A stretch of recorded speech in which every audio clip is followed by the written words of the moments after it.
Fala pessoal, Mário Vergara por aqui. Vamos para a nona e penúltima parte do texto Lost and Found. Finalmente estamos chegando no final do primeiro texto aqui da fase de mineração de sentenças. Texto longo, mas que eu tenho certeza que está agregando muito ao seu aprendizado do inglês. Vamos então para o nosso linha a linha. Deixa eu até ver aqui. Essa parte eu acho que um pouco... vai até aqui, the dog head. Ok, só tô vendo até qual frase que ia. Vamos lá então. Tá, vamos começar o linha a linha. Deixa eu aumentar um pouquinho mais aqui. Ok, aqui. E aí, como sempre, eu vou quebrar as frases. Começamos com essa primeira frase aqui, que vai dizer assim, ó. William read to his little brother by the tiny bright circle from the flashlight. O interessante aqui é esse... observe aqui, ó. William leu para o seu irmão menor, né? William read to his little brother. Preste atenção aqui no read. Você vê que eu não falei read. Eu falei read. Por quê? Porque assim, ó, isso aqui é o verbo ler, tá? Ler. É read. Read. É um i longo. Read. Read. Só que eu li, ó. William read. Read. Que nem o vermelho, a cor vermelha, né? Read. Agora, por que eu falei read? Porque essa frase, ela tá no passado. Como é que eu sei que ela tá no passado? Por conta porque até que porque não faria nem sentido aqui se fosse no presente, né? E porque a história toda tá no passado, mas não existe no presente. Porque no presente, ele lê seria he reads, tá? Que é William, né? O ele é o William. Vamos deixar he para ficar mais simples. He reads. Ele lê. Ele leu, né? E aí que vem o detalhe. O verbo read, no passado, também escreve assim, ó, tá? Só que se pronuncia diferente. Então, assim, ó. Sem olhar nada, ó. Sem olhar nada. Eu leio. I read. Eu leio. I read. Eu li. I read. Tá? I read. Eu leio. I read. Eu li. Agora escreve assim, ó. Eu leio. I read. Eu li no passado. I read. Então você vê que escreve exatamente igual, só que se pronuncia diferente. Então o passado de read é read. Ambos se escrevem R-E-A-D, mas com pronúncia diferente. Agora se for ele lê. He reads, tá? He reads. Ele leu, he read. Então, ele lê, he reads. Terceira pessoa, bota o S. Ele leu, he read. Aí, na terceira pessoa, no passado, não tem S. Tá? E pronuncia read. Então, por isso que aqui é William read to his little brother. É William leu para o seu irmão pequeno, para o seu irmão menor, by the tiny bright circle from the flashlight. Tiny bright circle é o círculo pequeno. Tiny é pequeno, bright é que brilha, né? A gente botou, acho que como eu traduzi aqui, luminoso, né? Bright é que brilha, luminoso. Então, tiny bright circle é o círculo pequeno e que brilhava, luminoso, da lanterna, from the flashlight. Então, ele leu através, né? Ele pegou ali a lanterna, botou, né? E aí ficou, se você pegar uma lanterna no escuro e botar em cima de um livro, vai ficar só um ponto de luz, assim, que é um círculo pequeno e bright, luminoso, brilhante. Então ele leu, né, read to his little brother, leu para o irmão menor dele, através do, esse by the aqui quer dizer através do, by the tiny bright circle from the flashlight. E aí depois vai dizer o seguinte, soon enough é uma maneira diferente de dizer logo, né? A palavra logo em inglês em geral é soon. Soon quer dizer logo. Enough quer dizer o suficiente. Agora, quando você junta, soon enough seria logo o suficiente. É uma maneira diferente de dizer logo. Você pode dizer soon ou soon enough, que é tipo assim, não tem tradução. É logo o suficiente, assim que possível, né? Logo. Eu gosto de traduzir como logo. É só uma maneira diferente de dizer logo. Claro, tem um nuance diferente. Porque soon é só soon, logo. Soon enough é soon o suficiente. Só que a gente não traduz soon o suficiente, porque isso não existe em português. Então, logo ou logo o suficiente. His eyelids began to droop. Eyelids é pálpebras, tá? Só aqui a pálpebra do seu olho. E droop é cair, mas não cair no sentido... Porque assim, se você cai no chão, a palavra cair normalmente é fall. Tá? Fall é cair, é o verbo cair, também pode ser o substantivo queda. Droop é mais...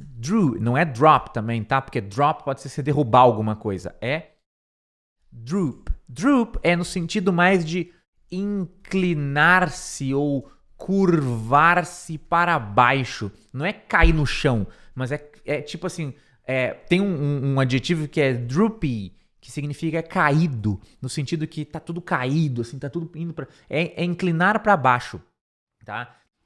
Não é cair no chão, de estar aqui e soltar e cair no chão. É caído, sabe? Inclinado para baixo. Então, quando fala his eyelids began to droop, tá falando as pálpebras dele começaram a se inclinar para baixo, né? Começou a inclinar para baixo. Não é que a pálpebra caiu no chão, não, é que ela foi se inclinando para baixo. Esse se inclinar para baixo ou curvar-se para baixo é droop. Então, ó, soon enough, his eyelids began to droop. Logo, as pálpebras deles começaram a se inclinar para baixo, começaram a cair, né? And Zach, né? Vamos quebrar aqui, fica mais fácil pra vocês entenderem, ó. And, porque daí fica menos texto junto, né? And Zach was fast asleep. Asleep é dormindo, tá? Asleep, dormindo, adormecido. Fast é rápido. Então, o que é rápido, adormecido? Na realidade, fast asleep é uma expressão para dizer que a pessoa está dormindo profundamente, tá? Tá dormindo, bem dormindo.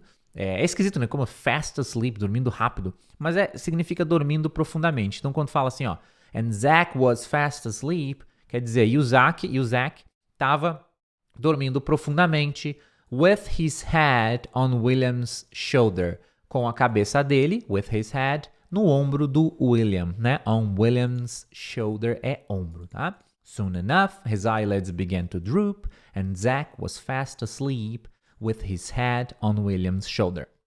Ok? Continuando aqui. Quebrando a frase, vamos lá. Aí vai dizer o seguinte. William kept watch as best as he could. Isso aqui é bem legal, a gente tem esse kept watch, que é o passado de keep watch. O que é keep watch? É ficar de vigia, tá? Keep pode ser manter, continuar. Watch é observar, pode ser vigiar. E keep watch, manter, observar, significa você vigiar ou você ficar de vigia. O detalhe é que ali está no passado, né? Kept. O passado de keep é kept. Kept watch. Então, o William, ele ficou de vigia, né? Ou vigiou, kept watch, as best he could. As best he could significa literalmente tão melhor ele pôde. Seria best é melhor. As best é tipo o melhor.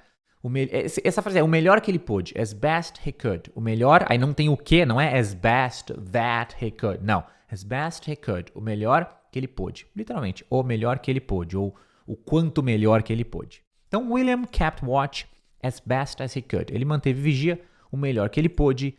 Turning the flashlight toward any small sound. Ó, girando a lanterna. Turning é girando. Turning the flashlight toward, a gente já aprendeu, né? Em direção a qualquer pequeno barulho. Any small sound that frightened him in the forest. A gente tem frightened him. Esse that frightened him quer dizer que assustasse ele, que amedrontasse ele. Isso aqui é o verbo. Até difícil de escrever, ó. É frighten. Assim, ó. Vou escrever de novo. É frighten, tá? Não é frigten, é frighten. Frighten quer dizer assustar, amedrontar. Então, ali, quando ele falou qualquer pequeno barulho, that frightened, só onde ter that frightened him é que assustasse ele, tá? That frightened him. É bem comum essa palavra aqui, frighten, assustar. That frightened him in the forest. Que assustasse ele na floresta. Continuando, né? He saw bugs, rodents and one fat raccoon. Então, ele viu, lembra? Saw, passado de see, que é vir. Insetos, bugs, roedores, rodents, né? Fala rodents. Lembra aquele O do inglês? Rodents and one fat raccoon. E um guaxinim gordo, one fat raccoon. Raccoon é um guaxinim. Eu não acho que é muito... Isso é comum no Brasil, raccoon? Eu acho que não, né? Raccoon. É esse bichinho aqui, ó. Ó. Bota no... Tem até aquele filme, né? Os Guardiões da Galáxia. Que tem um personagem que é um raccoon. Eu acho que não tem aqui no Brasil, não sei. Não entendo muito de animais, mas isso aqui é um guaxinim, né? Um raccoon em inglês. Então, ó. Ele viu bugs, rodents and one fat raccoon. Ele viu insetos, roedores e um guaxinim fat, que significa gordo, né? Eventually, e aqui, ó, o que significa eventually? Você fala eventually. Eventually quer dizer com o tempo, tá? É muito professor de inglês, é uma palavra comum, assim, que os professores de inglês gostam de falar. Cuidado que eventually não é eventualmente, né? Porque eventualmente, em português, e eu sempre confundo, tá? Eu vou fazer uma coisa que eu nunca fiz, eu vou procurar no dicionário de português, vamos lá. Botei aqui no Google, ó. Eventualmente, significado de eventualmente em português. Expressa uma possibilidade. Olha só que ele até traduz como eventually, e na realidade não é, a tradução aqui não está certa. Expressa uma possibilidade, uma hipótese, porventura, talvez. Então, tenho livros que eventualmente podem interessar-lhe. Eventualmente em português expressa uma possibilidade, talvez vá entender, né? Que nem o exemplo que ele deu. Eu tenho livros que eventualmente possam interessar-lhe. Então, talvez os livros te interessem. Agora, no inglês, eventually não é esse eventualmente do português. Não que não está expressando uma possibilidade. Quer ver? Ó, vou procurar aqui no dicionário na hora para vocês verem. Bem legal, né? Eu procurei eventualmente em português e agora em inglês. Ó, o que significa eventually em inglês? Significa at the end of a period of times, né? Of time, or a series of events. Então é no final de um período de tempo ou de uma série de eventos, ou seja, no final de um período de tempo. Então, olha só, eventually em português é eventualmente. Eventually em português. Eventualmente, não esquece o evento. Eventualmente em português quer dizer uma possibilidade, que talvez algo aconteça. Expressa a possibilidade. Em inglês, a palavra eventually não é uma possibilidade. Ela quer dizer algo, né, quer dizer no final de um período de tempo.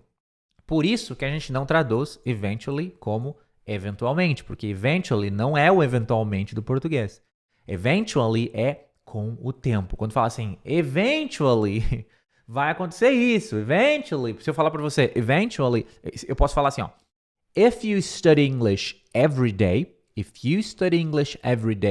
eventually you are going to learn, né? Se você estudar inglês todo dia, if you study English every day, eventually, no final de um período de tempo, com o tempo, you're going to learn. Você vai aprender. Então, no inglês, o eventually é com o tempo. E aí o problema, quando você estuda muito inglês, é que, por exemplo, quando eu falo eventualmente em português, às vezes eu quero dizer com o tempo, que é o sentido do inglês, então dá um tilt no cérebro. Mas, assim, como todo professor de inglês fala, o importante é você lembrar que eventually quer dizer com o tempo. Eventually em inglês.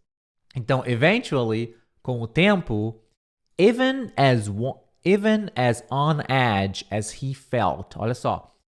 Significa essa parte. Mesmo tão nervoso quanto ele se sentia. Primeiro, on edge, que é a palavrinha legal aqui, quer dizer nervoso, ansioso, tá? Edge é tipo a borda de alguma coisa. On edge é tipo tá na borda, né? Só que isso aqui é um substantivo, então quer dizer nervoso, tenso, você tá on edge, você tá na borda, você tá nervoso, tá ansioso, né? E aí a frase é, vamos pegar ela inteira aqui para decodificá-la, né? A frase, vamos, antes do even, assim, ó. Vamos pegar o even, mesmo, aí ele fala, as on edge as he felt. He felt é ele se sentiu, passado de he feel, né? Sentir.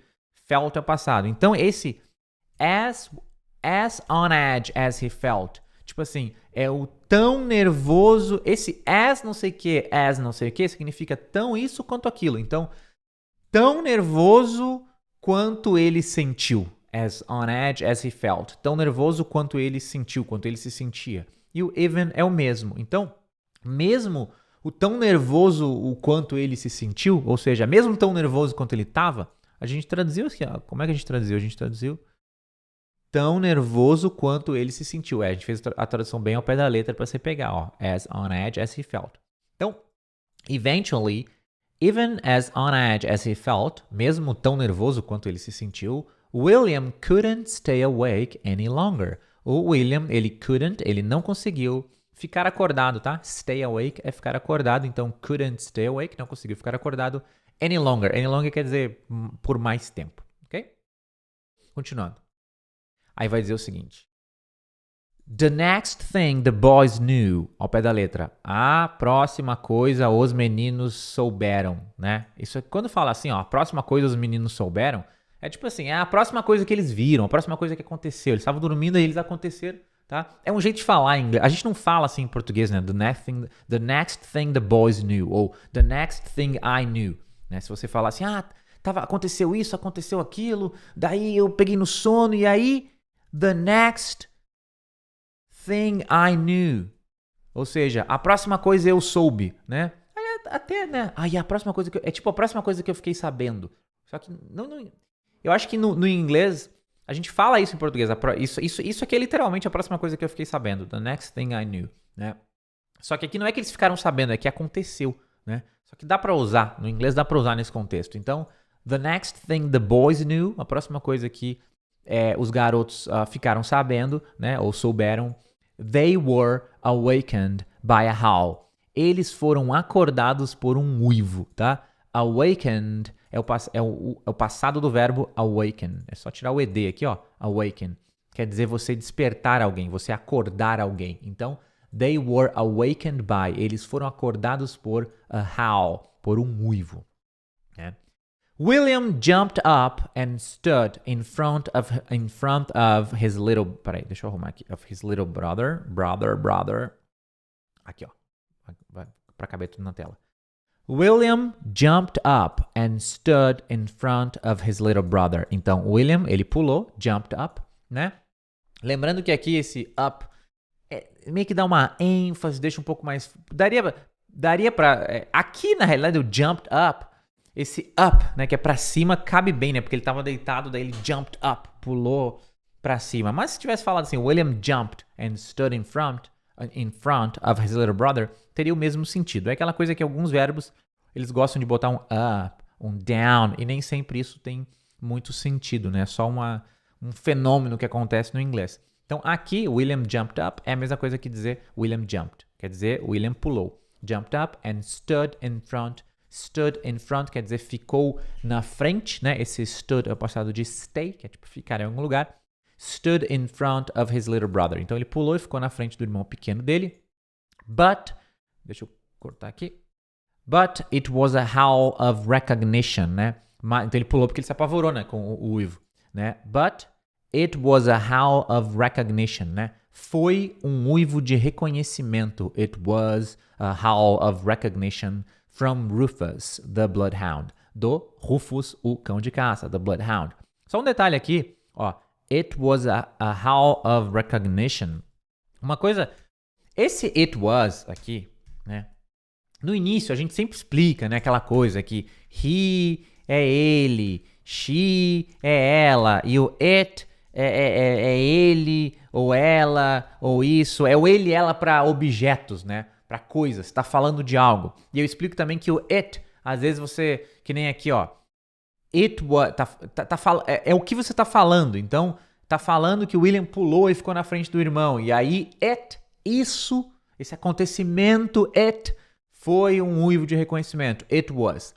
Mas essa explicação, eu faço ela mais no começo, para quem é mais iniciante, porque se eu falar que it was, foi, a pessoa pensa, mas como assim? Was foi. E o it é o quê? Então, no começo, precisa explicar que o it está se referindo a tal coisa, não sei o quê. Mas no nível de vocês já, no nível que você tá aí, que você já estudou muito texto, já tá minerando, você já consegue entender que it was, né? E o it é algo, né? Alguma coisa que a gente tá falando. Só que o it was, quando a gente vai falar em português, é o nosso foi, né? É igual o it is. O it is é simplesmente é. Né? Alguns casos, it vai ser traduzido. Né? Esse it, ele está se referindo a alguma coisa. Só que é tipo falar assim, é legal, né? A gente não fala is cool, é legal. No inglês não existe isso aqui. Fala it's cool, né? Ou it is cool, it is, né? It is cool ou it's cool. É legal. Isso aqui é legal. Mesma maneira se eu falar it was cool, eu tô falando que... Opa.